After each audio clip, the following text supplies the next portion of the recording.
for Louis Cato and the band, everybody. Happy Thanksgiving. Happy Thanksgiving. And to you. Happy Thanksgiving. And to you.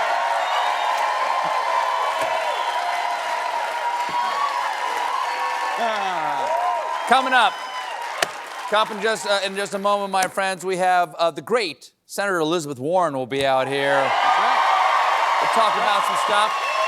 Talk about some threats, some stuff like that. And then just an extraordinary artist, Billy Strings, will be out here after that. Plays a little music into this holiday week. Pure Americana out there. Folks, if you watch the show, you know that I spend most of my time over there in the news workshop assembling the most topical story leather with 400 grams of heat seeker eco insulation, a snowshoe heel clip, and gator D-rings to make the North Face Chill Cat V400 boots that are my nightly monologue. But sometimes, just sometimes, folks, I wake up naked in the cabin of an abandoned Jeep Wrangler in the hinterlands where I strip the fan belt off the engine to strap squirrel nests to my feet and trudge toward town wearing nothing but the Hoth moccasins of news that are my segment. Meanwhile, that's all I need to keep me warm. That's the hand warmers. Hand warmers are late night right there. Meanwhile, thanks to a new breakthrough, robots in your bloodstream could deliver drugs into precise locations by a surgeon using a tool not that different from a PlayStation controller. Neat.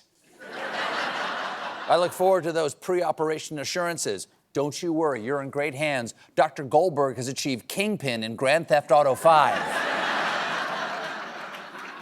Meanwhile, an overweight raccoon was found wandering through an English neighborhood that weighed in at 24.69 pounds, more than 3 times the average weight of a healthy adult of the species.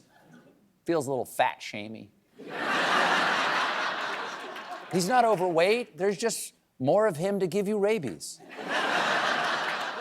This fat-ass raccoon over here is doubly rare because raccoons are considered an invasive species in England and were banned outright in 2016. I don't get it. English people have so much in common with raccoons.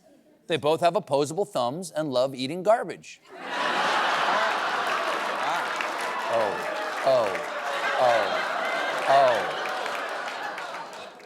That one was for the Mayflower. I don't know what that means. I don't know what that means.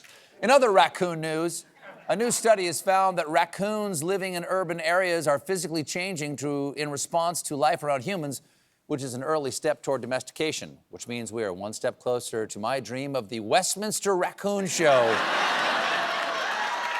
He won best. He won best in leptospirosis.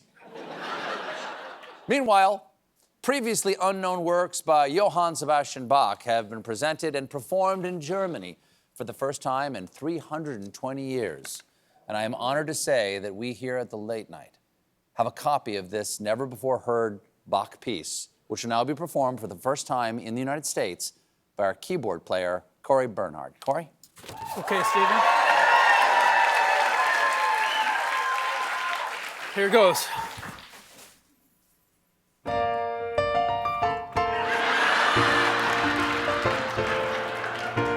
Corey, that Bach piece sounds a lot like the theme from Cheers. Well, that's the beauty of Bach, Stephen. It's original, yet it still feels so familiar. Meanwhile,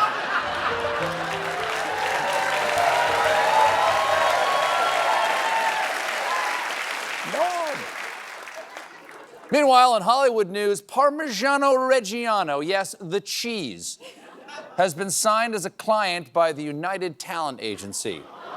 About damn time he got an agent. Parmigiano's been doing great work for decades. You made it clear just a moment ago that your men never take matters in their own hands. Your men follow orders or people die. So Santiago shouldn't have been in any danger at all, should he have, Colonel?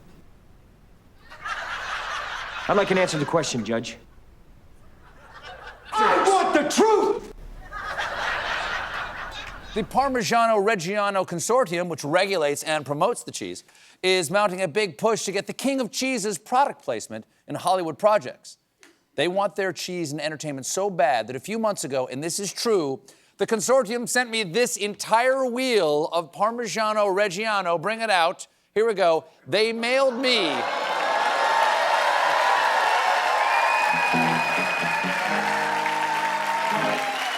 They mailed me a 90-pound disc of old milk in the hopes that I would talk about it on TV, which I wouldn't do even if they'd flash burned my face into the side of it, which they did.